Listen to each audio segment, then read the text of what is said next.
Cuando uno vive en estas tierras, es evidente que la mayoría de personas profesan el cristianismo. De hecho, la mayoría de las personas que están acá antes fueron cristianos. Y por lo tanto, nosotros tenemos dentro de nuestros círculos sociales y familiares gente que es cristiana y nos toca vivir como musulmanes. El musulmán, a diferencia de otras personas que siguen otros credos, tiene la obligación de presentar su religión. Tiene la obligación de presentar su religión con palabras, con buenas palabras y con el ejemplo y con hechos. Sabemos y entendemos que la guía está en las manos de Dios. Y Dios guía a quien quiere y desvía a quien quiere. Pero es obligación del musulmán ser proselitista. Es decir, es obligación del musulmán hablar de la fe. Porque a veces en nuestras sociedades se toma a mal que uno cuestione la creencia del otro. O se toma a mal incluso hablar de temas de índole religioso. Porque se dice que debe respetarse y es una falta a la cordura o una falta a las normas morales y sociales. Pero para el musulmán es al revés. Para el musulmán es una falta no hablar de la religión y no mostrar la religión orgullosamente. Porque creemos que el día de la rendición de cuentas, estas personas que nos conocieron pueden decir, yo viví con esta persona, hice negocios con esta persona, trabajé con esta persona, estudié con esta persona y nunca me habló del camino del Islam, nunca me habló del camino recto. Así que el musulmán tiene que hacerlo.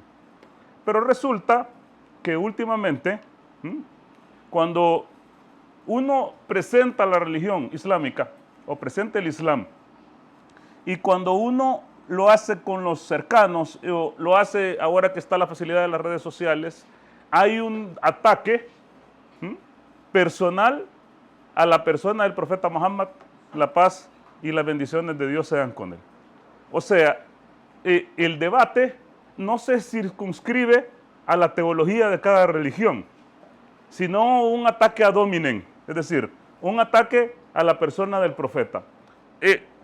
Por ejemplo, nosotros podemos discutir qué es lo que piensa un musulmán de Dios, o qué es lo que cree un musulmán de Dios, o qué es lo que dice el Corán de Dios, contra o versus lo que dice la Biblia de Dios, o lo que cree el cristianismo de Dios, o lo que dicen los líderes religiosos de Dios, y hacer una comparación y un debate sobre esto.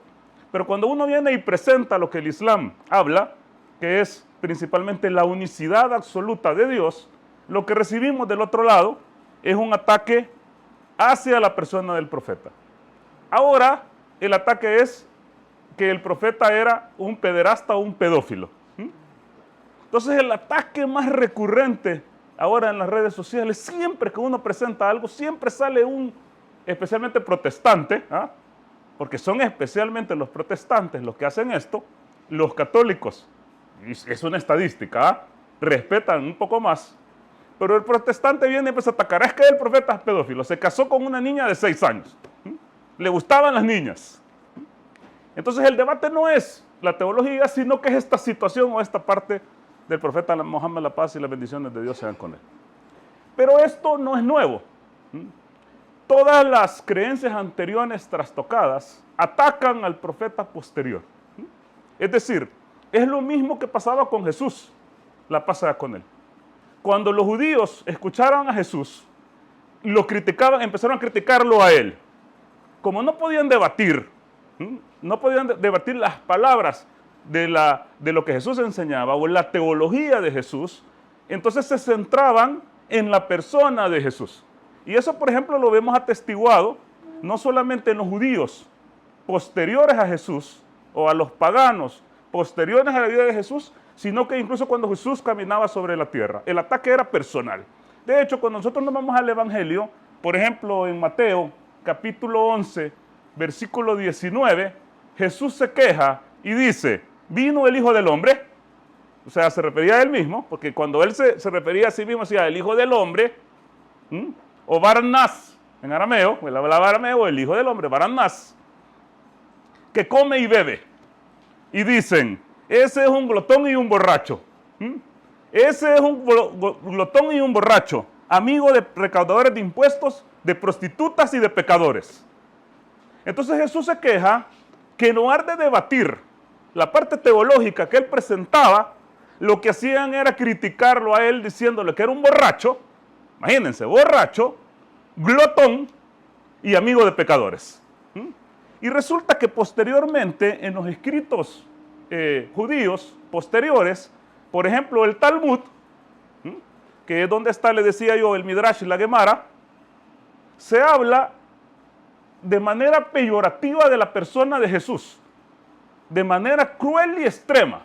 Por ejemplo, en el Talmud Yevanot, en el 49b, en la página 324 dice, Jesús era un bastardo, nacido de una prostituta. Esto es lo que decía el Talmud. No, esto es lo que dice el Talmud judío de Jesús. En el Talmud Senadrín 106a y b, en la página 725 dice, María era una prostituta y Jesús era un hombre malvado. Y esto lo pueden ir a buscar con ustedes, de hecho pueden después ver el video, buscar la referencia e ir a buscar lo que estoy diciendo, no me lo estoy inventando. En el Talmud Shabbat 104b, página 504 dice, Jesús era un mago y un tonto, y María era una adúltera. El Talmud babilónico, Sanedrín 67a, dice, Jesús era hijo de un soldado romano llamado Pandira y de María. Entonces, como era tan difícil enfrentarse a la teología judía de Jesús, el ataque era hacia la persona de Jesús. Y muchos ataques eran calumnias graves que están en los libros sagrados del judaísmo.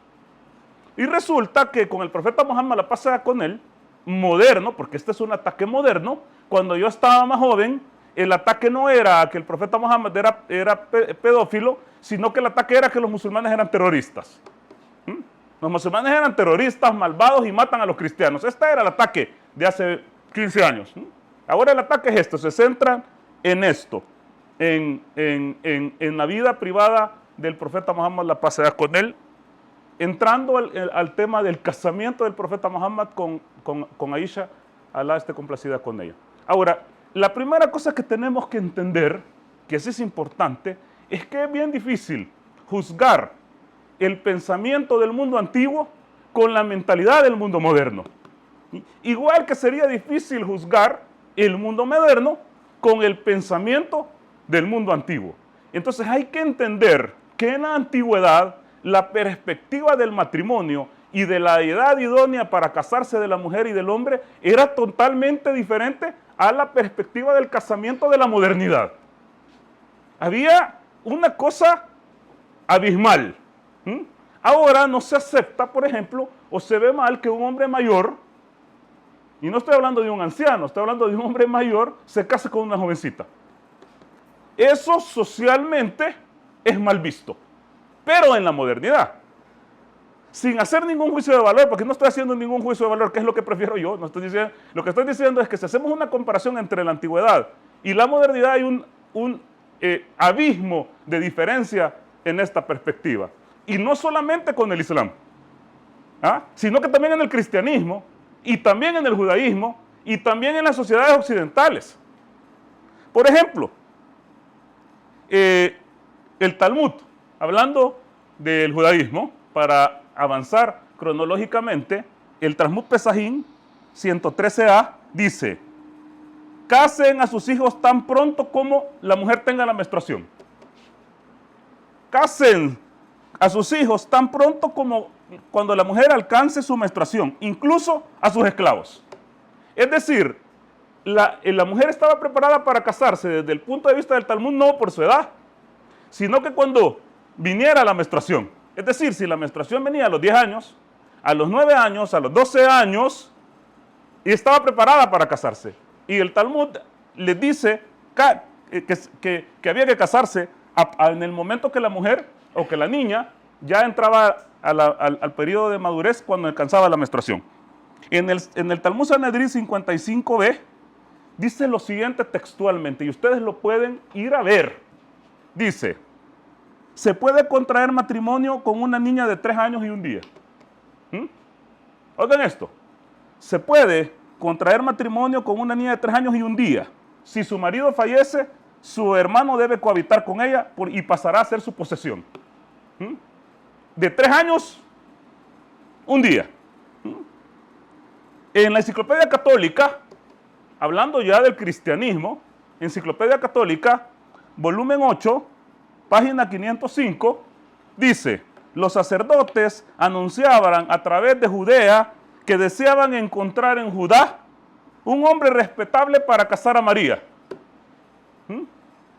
que entonces tenía 12 años.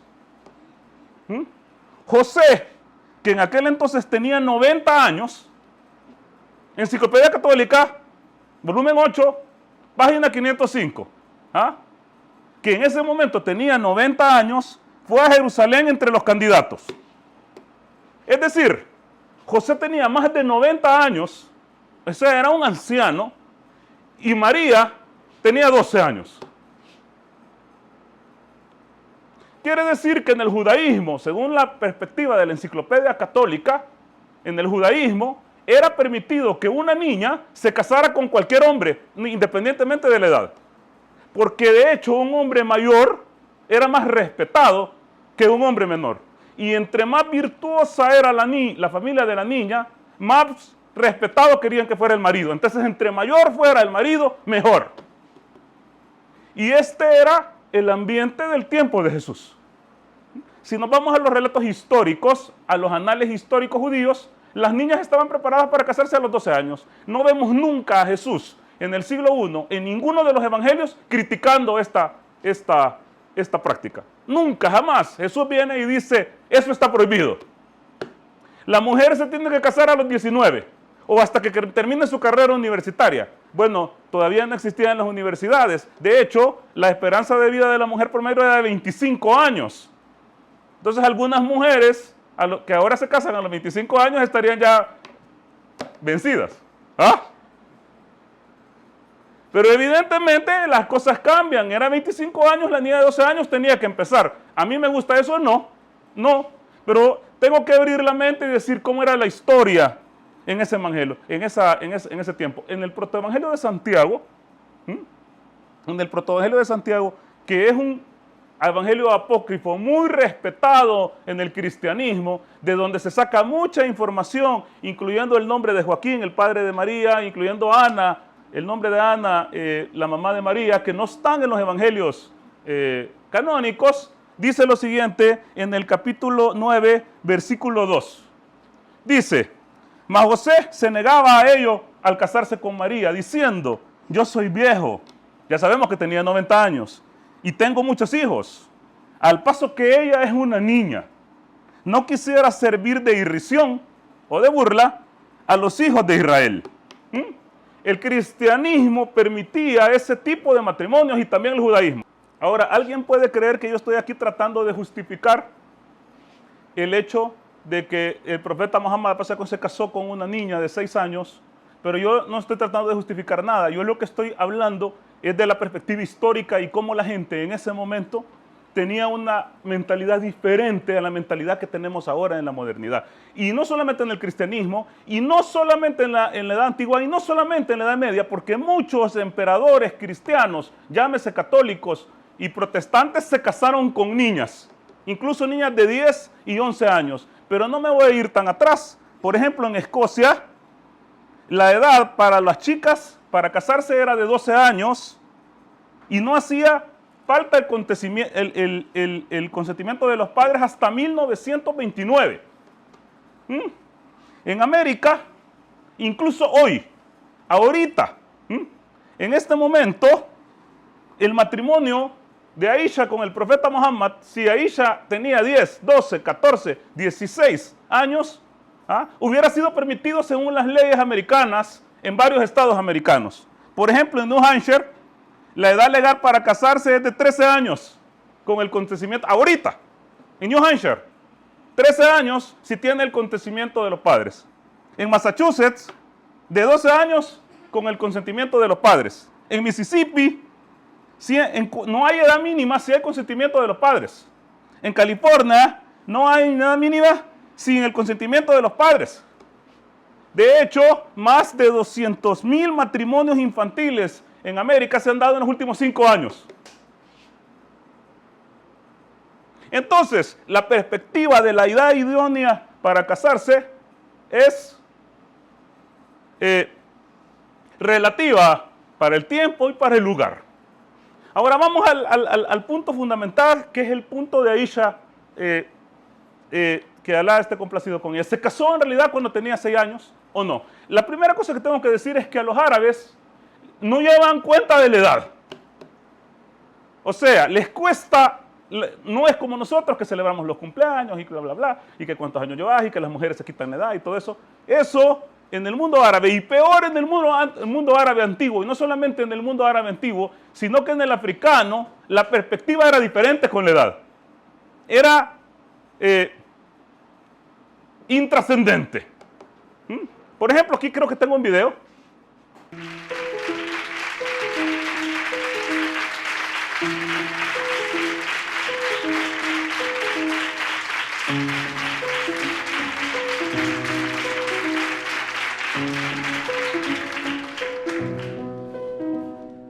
Mi nombre es Osman Omar, soy de Ghana. Sé que nací en un martes, no sé ni de qué mes ni de qué año, porque en mi tribu esto no importa. El más importante es el día de la semana que naciste. No es importante, no es importante llevar la cuenta. ¿Ah? De hecho, a veces cortaban las fechas, así como nosotros cortamos. Por ejemplo, nosotros decimos en los 90s, refiriéndose a 1990. En los 60s, refiriéndose a 1960. Entonces, la edad era complicada. Entonces, hay varias fuentes que dan diferentes edades para la edad de Aisha.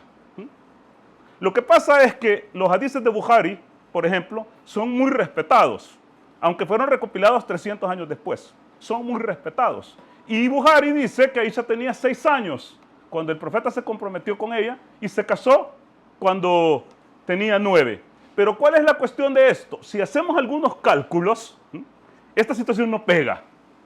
Porque tenemos algunos cálculos diferentes en otras fuentes que dan a Aisha otra edad. Por ejemplo, para entender algo, Tabari, que es un historiador importante en la historia islámica, dice que Abu Bakr, que era compañero del profeta Muhammad y además era el suegro, era el papá de Aisha, todos sus 4 descendientes, incluyendo a Aisha, nacieron de sus 2 esposas, porque tuvo 2 esposas, Abu Bakr, durante la época preislámica. Es decir, antes del 610, cuando el profeta, la paz sea con él, empezó a predicar sobre el Islam. Pero se dice que el matrimonio de Aisha con el profeta Muhammad, la paz sea con él, se da 1 año o 2 después de la Hijra. Es decir, el matrimonio de Aisha con el profeta Muhammad se da 2 años después o 1 año después de que los musulmanes emigraron de Meca a Medina. Si hacemos un simple cálculo matemático, esto es más o menos en el 624 después de Cristo. El momento en que se casó, se consumó el matrimonio del profeta con Aisha, Alá esté complacido con él. Por lo tanto, incluso si Aisha hubiera nacido en el 609, es decir, incluso si Aisha hubiera nacido 1 año antes, desde que el profeta empezara a predicar, entonces tendría que haber tenido 15 años en el momento de contraer matrimonio con el profeta Muhammad, la paz y las bendiciones sean con él. Entonces aquí tenemos 2 cosas. Tenemos la fuente de Bukhari que dice una cosa, pero haciendo el cálculo matemático con el historiador Tabari, tenemos otra edad diferente. La otra cosa es que nosotros sabemos que Asma era la hermana mayor de Aisha, que Alá esté complacido con ella. Sabemos por varias fuentes que Asma tenía 10 años o era 10 años mayor que Aisha. ¿Entendemos eso? Sabemos que Asma falleció a la edad de 100 años. Fue una mujer bien longeva. Entonces sabemos que falleció a la edad de 100 años en el año 73 después de la Égira. Es decir, en el 695 después de Cristo. Esto quiere decir que si Asma murió en el 695, calculando el momento de la inmigración, por lo menos tendría que haber tenido 27 años. Entre 27 y 28 años. Si ella tenía 27 y 28 años y su hermana era 10 años menor, Aisha tendría que haber tenido 17 años en el momento de la inmigración. Y como se casaron un año después de la Égira, se tiene que haber casado por lo menos de 18 años con el profeta Muhammad. La paz y las bendiciones de Dios sean con él. Otros historiadores avanzan a la edad hasta de 21 años. Tenemos varias fuentes. ¿Por qué? Porque la edad es irrelevante. La edad era irrelevante. El argumento más fuerte de todo esto es que el profeta Muhammad nunca fue criticado porque tuvo un matrimonio que era incorrecto moralmente. Nunca fue criticado por sus enemigos. O sea, los enemigos hablaban del profeta Muhammad que era hechicero, que estaba endemoniado, que un demonio le incitaba sus versos, que hacía brujería. Pero nunca lo criticaron por eso. Si él hubiera tenido un matrimonio no idóneo, entonces hubiera sido criticado por todos sus enemigos. Y jamás fue criticado por eso. Jamás fue criticado. Podían haber mentido. Podían haber dicho que él no recibía la revelación directamente de Dios. Podía decir de que el Corán era inventado. Incluso que estaba hechizado. Pero nunca dijeron nada de su matrimonio. Y hay que entender algo. Aisha fue la tercera esposa del profeta Muhammad, la pasada con él, pero él primero estuvo casado con Hadija. Que Alá esté complacido con él. Y tenemos un problema con la edad de Hadija también. Porque las fuentes dicen que Hadija tenía al menos 40 años cuando se casó con el profeta Muhammad, la pasada con él. Y el profeta tenía 25. El problema es que tuvieron 6 hijos. Y Fátima, que fue la sexta hija del matrimonio, tendría que haber nacido más o menos, según ese cálculo, cuando Hadija tenía 60 años. Lo cual parece inverosímil. Entonces otros historiadores le bajan la edad a Hadija diciendo que no se casó cuando tenía 40 años con el profeta, la paz sea con él, sino que tenía 27 o 28 años. ¿Por qué? Vuelvo y repito. Porque no era relevante para los árabes. No era relevante. Lo que pasa es que el cristiano entiende que la biografía de Jesús está inmersa en los evangelios. Es decir, en los evangelios está la historia de Jesús, su nacimiento y su desaparición o ascensión a los cielos y además su enseñanza.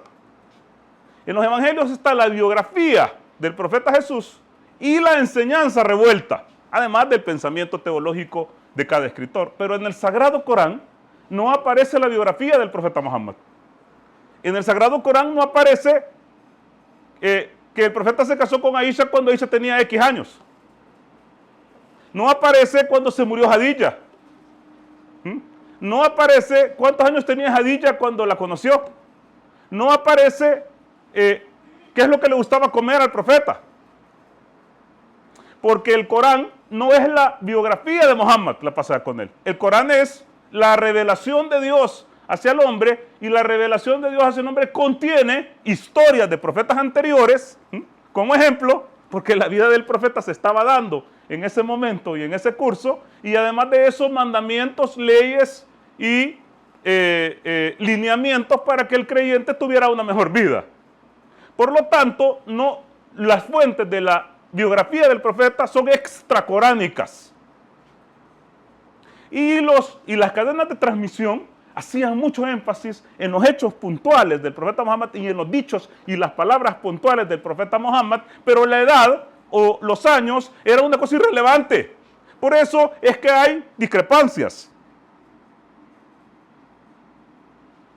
Hay historiadores o periodistas que no son musulmanes, por ejemplo, y que dan una opinión particular que me gustaría compartírselas en cuanto a qué es lo que pensaban del matrimonio de Muhammad con Aisha. La paz sea con el profeta y Alá esté complacido con ella.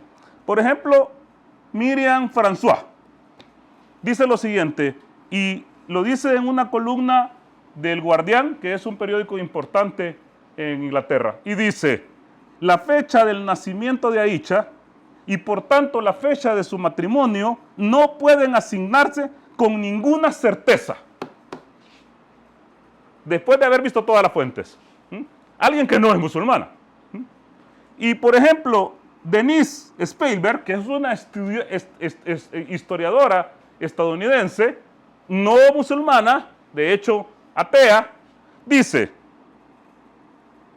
los primeros musulmanes consideran la juventud de Aisha como una demostración de su virginidad y por lo tanto su idoneidad como esposa de Muhammad.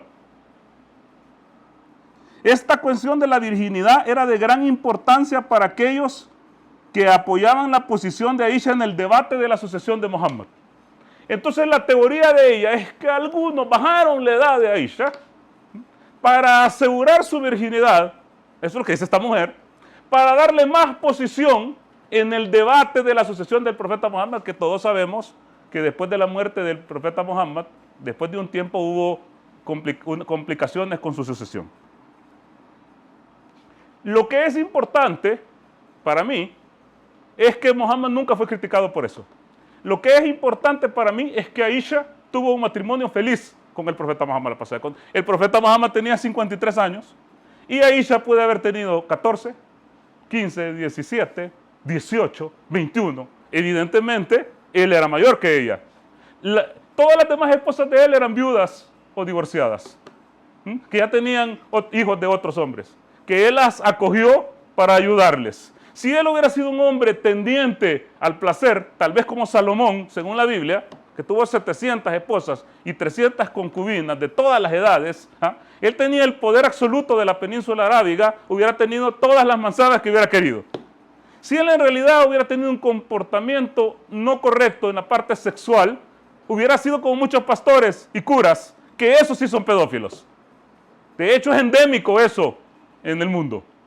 Pero no, su única esposa virgen fue Aisha. Y fue un matrimonio feliz. De hecho, ella es una narradora de miles de hadices del comportamiento del profeta Muhammad y siempre se refiere a él como un hombre cariñoso, respetuoso, que la trataba bien y la quería. En el mundo hay un problema de pedofilia grave.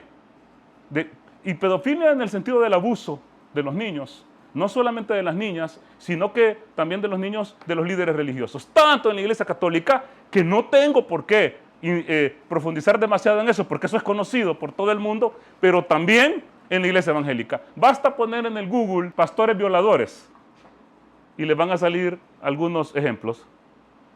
Cada uno de esos es un ejemplo de iglesias que tienen un problema dentro de abusos sexuales de menores. Algunos de estos pastores son críticos de Muhammad, por cierto.